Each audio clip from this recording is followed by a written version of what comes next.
aí, nação tricolor, fala família Tricolaço FC, sejam muito bem-vindos aqui a mais um vídeo do canal, Felipe Sandri na área.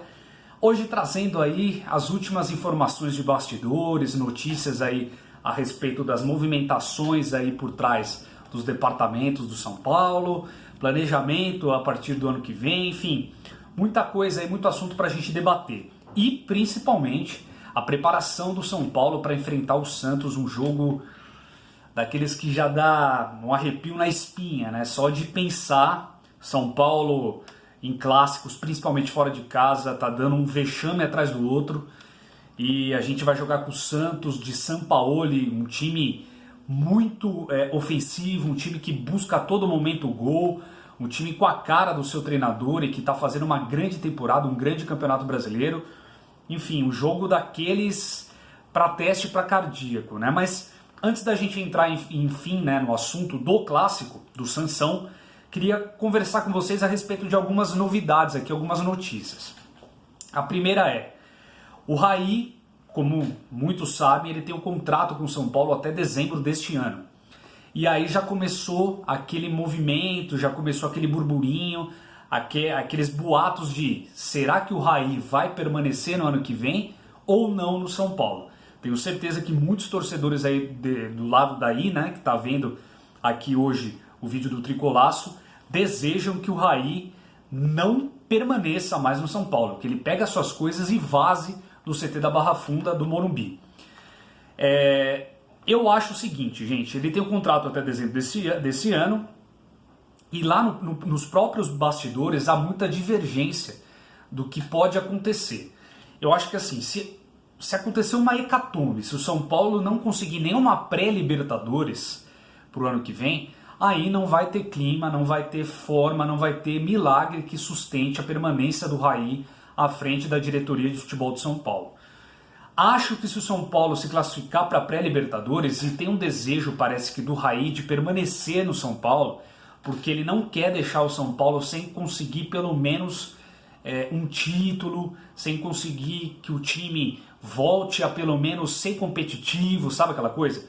Então, há algumas pessoas que dizem que o Raí não quer sair antes dele entender que ele deixou o São Paulo nos trilhos. Aí eu não sei qual que é a definição de nos trilhos para ele, mas acredito que se houver uma hecatombe, como eu falei, se o São Paulo de fato não conseguir nenhuma pré depois do investimento que fez, eu vou falar aqui do déficit, da grana que o São Paulo está gastando, aí não tem como, vai ter uma reformulação geral, ele não vai conseguir permanecer, aí vai rodar ele, vai rodar Pássaro, vai rodar inclusive Fernando Diniz e muitos jogadores que aí estão. Então a gente tem que aguardar para ver o que vai acontecer.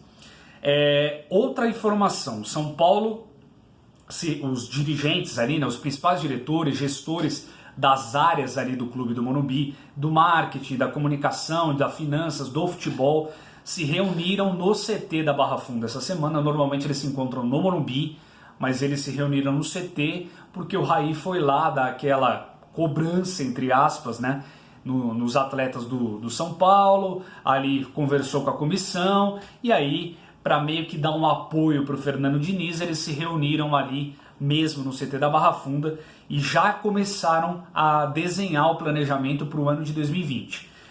E em uma dessas conversas, dessa reunião, a principal ou uma das principais foi a questão do caixa do clube. O São Paulo tem um déficit de 76,5 milhões de reais de janeiro até agosto, setembro desse ano. E, para completar, né, o desastre, o São Paulo não atingiu a meta estipulada de venda de jogadores para este ano, que seria de 121 milhões de reais. O São Paulo conseguiu chegar perto de 71 milhões. Ou seja, faltou aí mais de 50 milhões de reais para o São Paulo atingir essa meta. Então não vai ter milagre. O São Paulo vai ter sim que vender jogadores, vai ter que vender atletas nessa janela agora do final do ano. A questão é que essa janela do final do ano não é aquela janela tão quente, né, tão aguçada assim para conseguir fazer as vendas que o São Paulo necessita.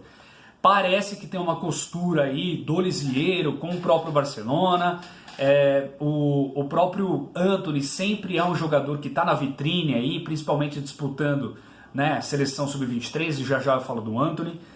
Mas não vai ter milagre a se fazer. O São Paulo vai ter que se desfazer de alguns atletas para conseguir parar um pouco com esse rombo nos cofres do clube, porque fez um planejamento bizonho, né? Contratou jogadores absurdamente caros e que não estão dando conta do recado. Casos aí de Daniel Alves, casos de Pablo, que mais se machuca do que outra coisa, mas aí eu até coloco mais a culpa no SUS, no açougue, que é o DM do São Paulo.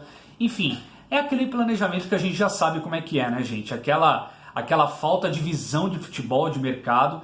E o São Paulo se encontra mais uma vez num problema financeiro gravíssimo, que se não fizer esse movimento de venda de atletas, não vai conseguir arcar com as suas despesas mensais, não vai conseguir pagar os seus jogadores aí, casos de Daniel Alves, por exemplo, de Juan Fran, de Tietê, que ganha 600 mil por mês e por aí vai. Então, Alexandre Pato, né, que ganha quase R$1 milhão para jogar essa bolinha que nem na várzea ele conseguiria jogar. Então, assim, são aquelas mesmas coisas que a gente vem falando aqui, e é impressionante que um clube de futebol como o São Paulo tem dirigentes, tem departamentos amadores e estão apequenando a instituição São Paulo Futebol Clube. Essa é a realidade.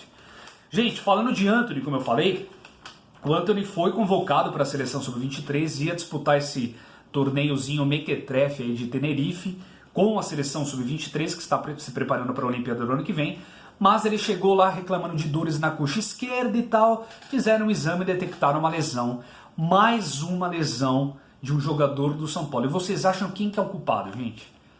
O que me deixa mais incrédulo com essa situação toda é que ninguém fala nada. Nem a mídia cobra o DM do São Paulo. Ninguém fala absolutamente nada.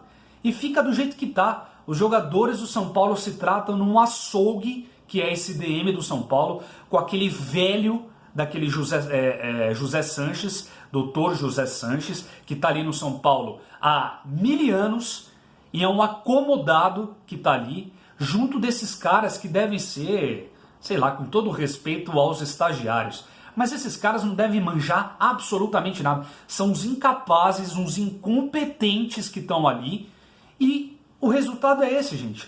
Todo momento, a toda rodada, tem jogador sentindo lesão muscular, tem jogador sentindo dores, tem jogador sendo poupado, tendo que fazer reforço, tendo que ser poupado de treino para não se desgastar, para não quebrar no treino e ficar fora de uma partida oficial. É isso.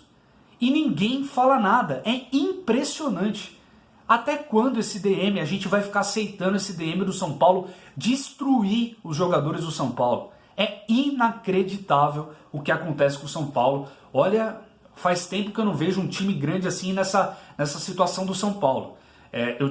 Claro, tem os outros times aí como o Botafogo, como o Vasco, né, como o Atlético Mineiro, times aí que estão passando por situações complicadas, o Fluminense, situações políticas, financeiras, tudo isso como é praxe do futebol brasileiro.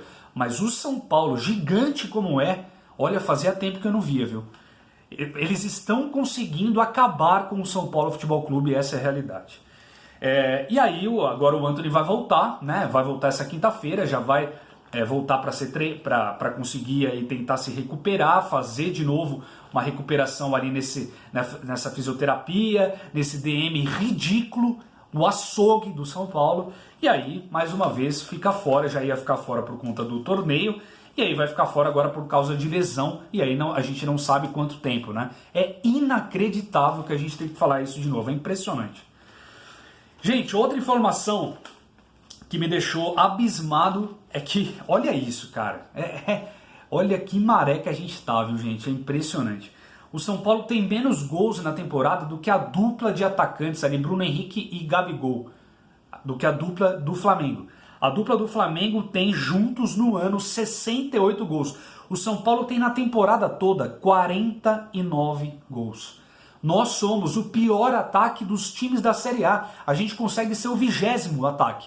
Gente, olha o investimento que o São Paulo fez. E a gente consegue ser o pior ataque. Aí tem Everton lesionado, tem o Rojas que não voltou faz mais de ano, né? tem o Pablo que toda hora tá lesionado, tem o Pato que não faz absolutamente nada, e aí tem a questão da técnica também, né? Não só da parte física. Mas olha o que esse DM, esses incompetentes, esses desgraçados desses caras do departamento médico e da fisioterapia, da fisiologia do São Paulo, estão fazendo com o São Paulo. O São Paulo consegue ficar atrás do CSA, consegue ficar atrás da Chapecoense, do Avaí, que praticamente estão rebaixados já. O pior ataque da Série A é inacreditável. E a gente aceita isso de bom grado. A torcida vai lá na frente do Morumbi, grita lá 15 minutos de time amarelão, time amarelão, bando de pipoqueira, blá blá blá.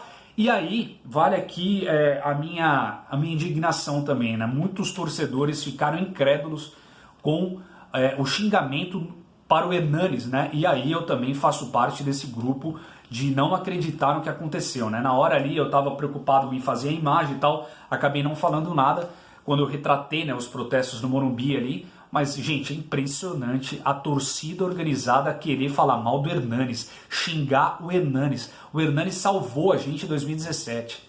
É inacreditável que meia dúzia de cara ali começa a gritar que o Hernanes vá para aquele lugar, etc e tal. Pelo amor de Deus, né, gente?